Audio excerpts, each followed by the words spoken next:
California has a $19 billion budget deficit, 150,000 state workers who are being forced to take several days off without pay. But according to our next guest, California is no Greece. And in fact, there are plenty of opportunities for muni bond investors right here in the U.S. Rick Taormina is head of municipal strategies at JPMorgan Chase, and he joins us now in our newsroom.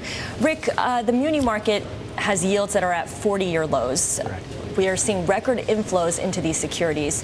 Given what we've seen the last couple of years, that should raise all sorts of red flags for people. How much longer can this rally last? It's been going on since the end of 2008. Right, it's a good question. From a technical standpoint, we're still very strong. We've had a tremendous amount of cash flow, and we've also had very low supply. The Build America program has transferred supply from the tax-exempt market over to the taxable market. So technically, we're in fantastic shape.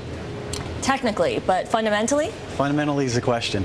There's some good news and some bad news. Obviously, folks are dealing with higher taxes, lower unemployment rates, as far as folks getting furloughed. Those are all bad news from a resident standpoint and can be quite daunting. But from an investor standpoint, if you really think about that, they're actually good for a bondholder because it means folks are getting together, making some tough decisions, and bringing municipal budgets back in balance, which makes the credit stronger. So there are a lot of difficult decisions that are going to have to be made on the fundamental side, but folks are working to put those fixes in place. So that austerity is good, fundamentally speaking, for investors. Yes. Okay, there is no one single muni market, even though we talk about it as if there was. There are discrete markets and the obligations of states, cities, Correct. counties, some with tax breaks and some without, as you mentioned, the Build America bonds.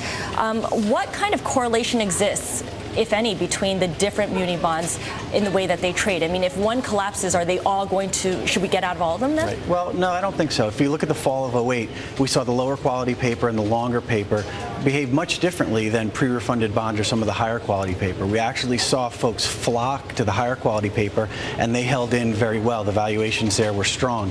What you want to do, I think at this point in the cycle, you mentioned 42-year low in rates. I think to move your portfolio a little shorter and continue a very high quality portfolio to allow you to ride through this storm. We think credit problems are going to be with us for probably 2012. For some of the lower rated credits, the budgets may not get back in balance to 2014 or 15. So you want securities that can really weather the storm. And of course, you have to stress test various scenarios, right? What is the worst case scenario that you can envision out there for the muni bond market? Well, I mean, there's several scenarios. You mentioned rates. We could have a scenario where we really don't have any movement in spread or credit situation, but we simply could have a recovering economy and rates move up higher. At these yields, there's very little recovery of coupon to cover what could be an upward move in rates. From a credit standpoint, I think folks have to be aware that we have a lot of money coming into our sector. We have very low supply. If either of those were to reverse, you could see pressure on prices falling back the other way. Okay, so things could change quickly. Let's talk about the state of California. You say that it's not going to be another Greece, but I mean, we have just heard all these negative headlines, including the fact that the state has had to announce furloughs for government workers for 3 days. Correct. Why is California in a better position than Greece? Well, I think California, if you take a step back and look, they're the 7th or 8th largest economy in the world.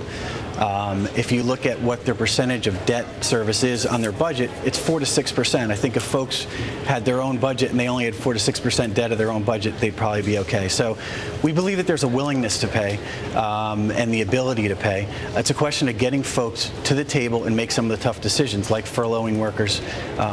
With the economy that's been on the downtrend, you're going to see service levels fall, and that's all going to take things and bring them in balance with what the current budgets can withstand. So it's all part of the process. While it's not wonderful and it can be painful and attract headlines, it's part of getting both sides to the table and balancing the budget. Very quickly, what about California's law that prevents property tax increases beyond a certain set amount? Yeah, California has some things they're going to have to work through, and that is one of the handcuffs that they have on them. But it's items like that I think folks are going to come to the table and make some decisions that they may not have had to make 4 or 5 years ago. Right, some tough decisions. Sure, absolutely. Okay, thank you so much for your time. Thanks for having us, Scarlet. We've been speaking with Rick Taormina of JPMorgan Chase right here in our newsroom. Thank you.